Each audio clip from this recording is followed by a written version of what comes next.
Em nome do Pai, do Filho e do Espírito Santo. Amém. Louvado seja nosso Senhor Jesus Cristo. Podem sentar. Estimadas almas, antes de adorar nosso Senhor, nessa tarde vamos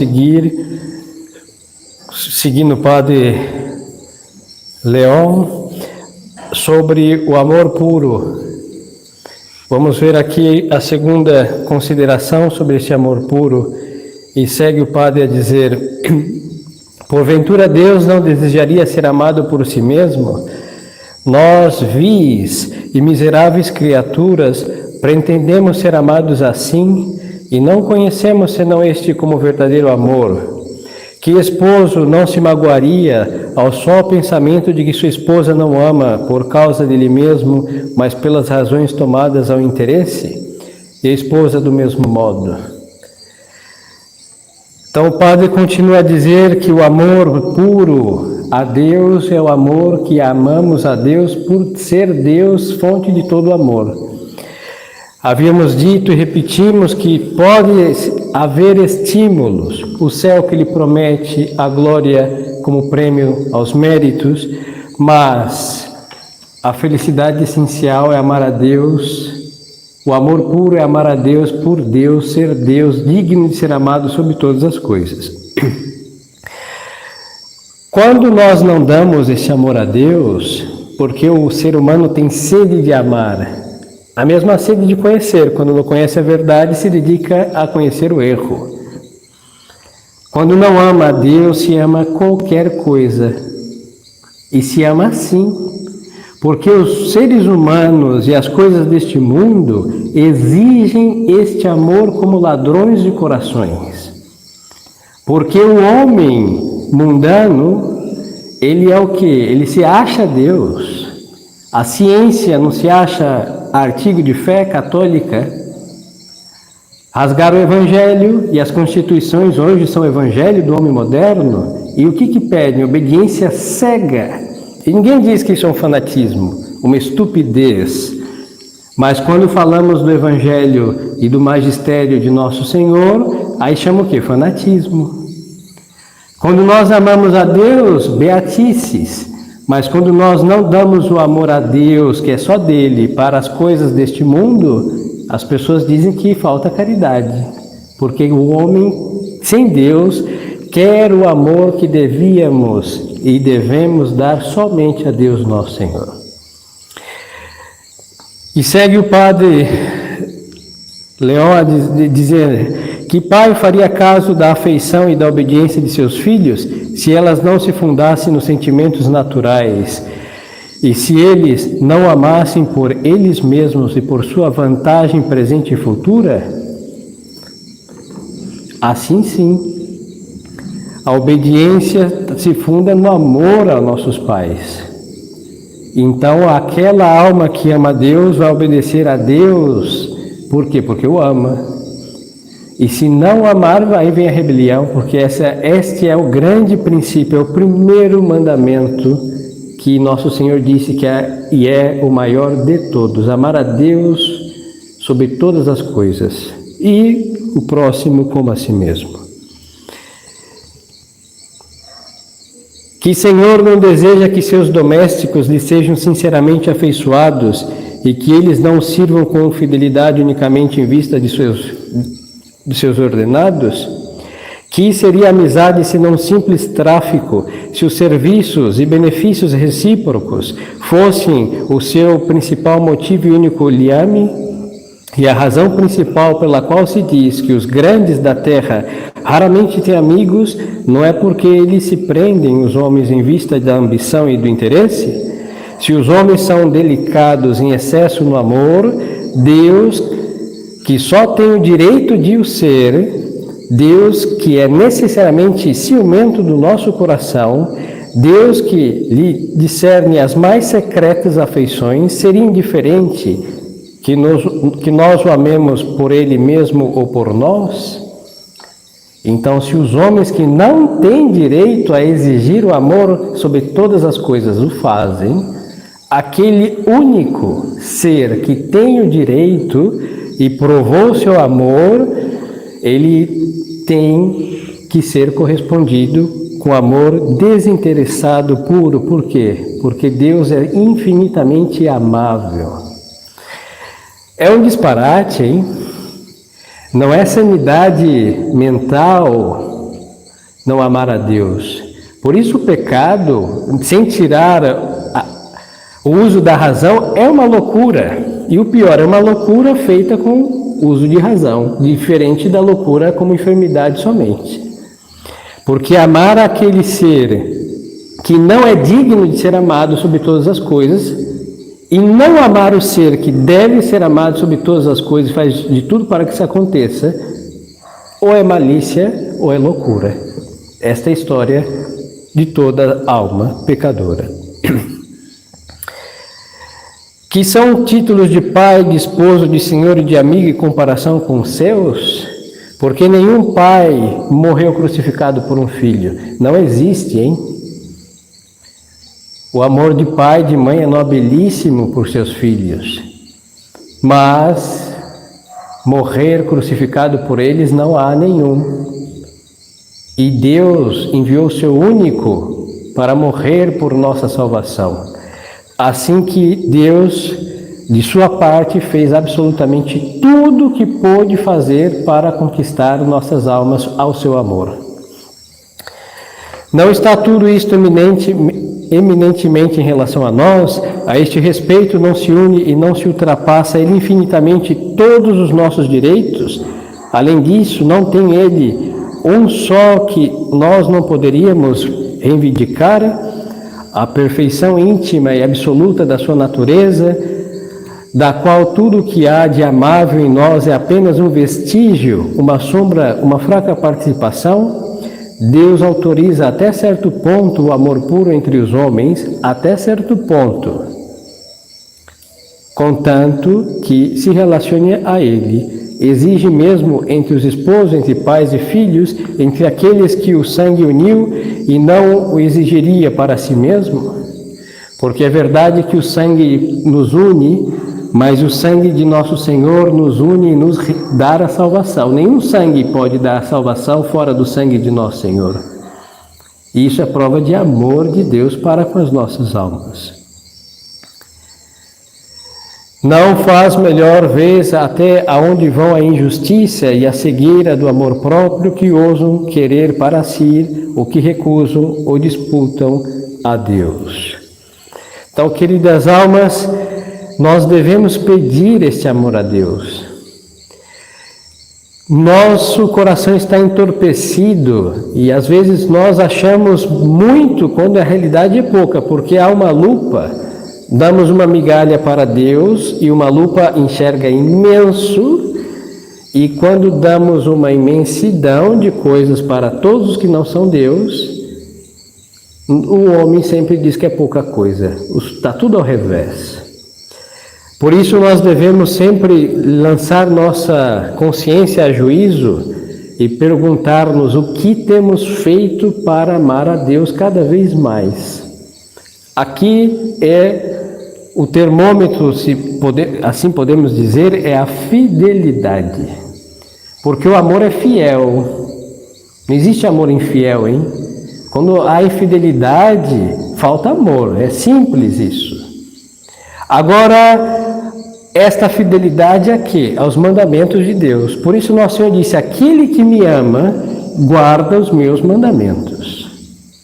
Esta é a prova de amor a Deus, guardar os seus 10 mandamentos.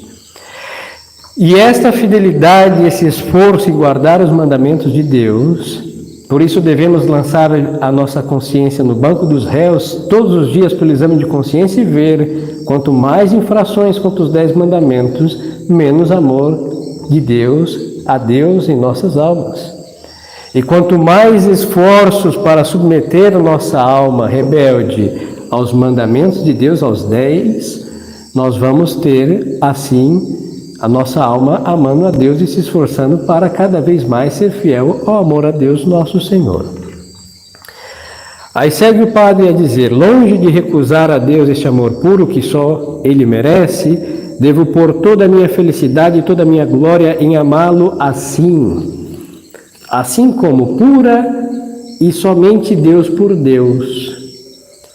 Aí esse é o esforço da vida interior, esse é o esforço das nossas orações, dos sacramentos recebidos, pedir a nosso Senhor essa felicidade, que a nossa felicidade seja em amar a Deus. Essa é a felicidade do céu, hein? E às vezes nós, como entorpecemos o amor de Deus em nós, às vezes as provas de amor, em vez de nos dar alegria, nós as transformamos em peso. Porque em vez de corresponder, a gente enche de tédio, por exemplo, a prática da oração, o conhecimento da doutrina, que são provas de amor de Deus para conosco, hein? O homem nasce ignorante e podia morrer ignorante e não conhecer a Deus é a maior ignorância que existe. E o que ele fez? Ele ensinou, ele falou, ele disse quem ele era. Quando nós rezamos, poderia Deus estar infinitamente distante do homem, por assim dizê-lo, mas o que acontece? Nós temos por permissão divina o poder de nos elevar até Ele. Podemos estar aonde estivermos, no caminho, na rua, aos pés do altar, diante de uma sagrada imagem, dentro de um ônibus, ou no metrô, ou trem, em cima de um cavalo, no campo, ou em cima de um leito. Quando nós rezamos, nossa alma se eleva até onde? Até Deus, livre acesso. Mas nós entorpecemos essas práticas que nos fazem amar a Deus. E é um disparate, por quê? Porque quando nós amamos, nós buscamos ficar mais próximos daqueles que nós amamos. Não existe amor que quer distância. Só se esse amor se transformou em perigo de alma. Aí, por amor à alma do outro, se diz tchau. Mas Deus não é perigo para nenhuma alma. Por que queremos ficar longe de Deus? E às vezes isso é muito inconsciente. Nos contentamos com uma oração breve e não levamos a graça e o amor de Deus até onde nós formos. Fica desassociada a nossa oração e amor a Deus durante a oração e o amor a Deus que causa felicidade e paz de alma onde nós estivermos, e nós deixamos somente aos pés da onde nós rezamos. Isso acontece. Então nós devemos fazer porque é verdade. Só é feliz quem ama a Deus. E ter grande gozo e alegria tremenda sem medida, por quê? Porque amar a Deus é a maior felicidade que pode se haver neste mundo e na eternidade, porque esta é a eternidade feliz. Mas aí o que acontece? Nós, como somos seres humanos, animais sociais, a maior parte da população que olha essas pessoas que tentam amar a Deus como pessoas estúpidas, pessoas fanáticas, pessoas desequilibradas, mas o que as pessoas pensam dos que amam a Deus não importa, o que importa, o que Deus pensa daqueles que o amam. Aí não ficamos à mercê da opinião pública, do critério de fulano, de beltrano, não, ficamos medidos, mensurados pelo critério de Deus, ao qual unicamente Ele nós devemos agradar com todo o esforço de nossa vida. Por quê? Porque o amamos, ou queremos amá-lo. O que constitui a felicidade de Deus deve começar aqui, no mundo, a minha, e consumá-la para sempre no céu, como é grande o meu destino. Aí nós vamos entender porque todos os santos que sofreram tanto eram felizes. Por quê?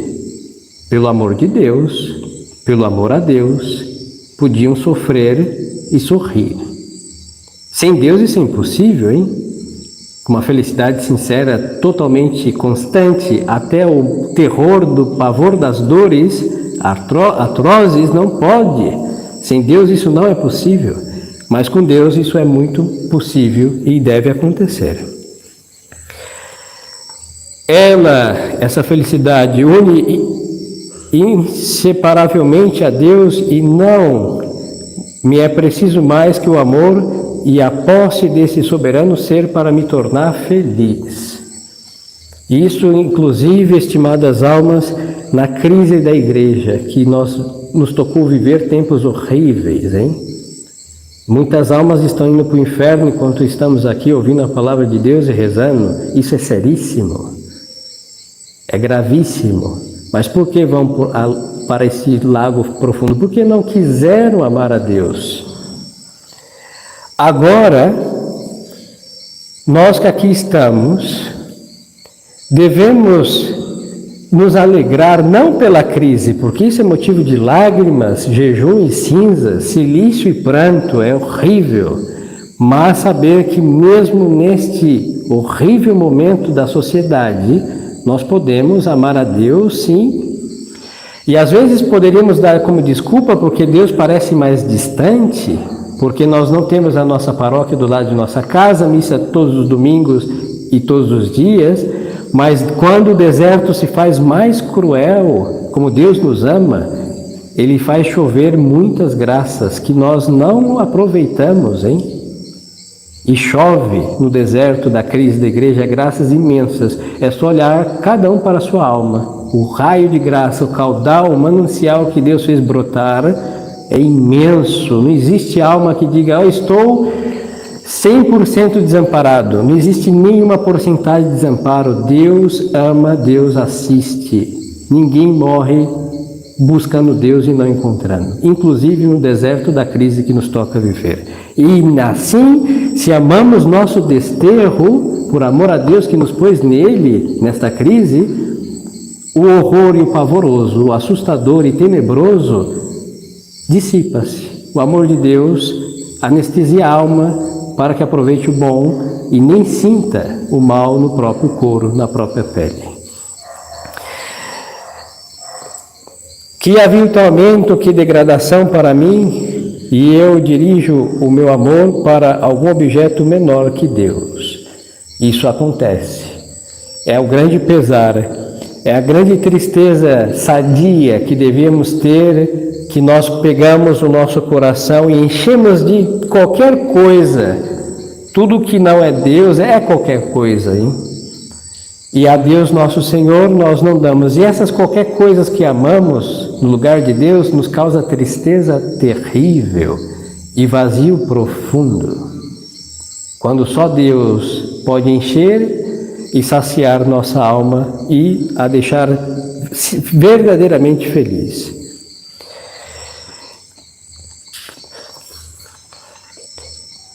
Então, queridas almas, lancemos nossa consciência ao juízo do tribunal de seus deveres.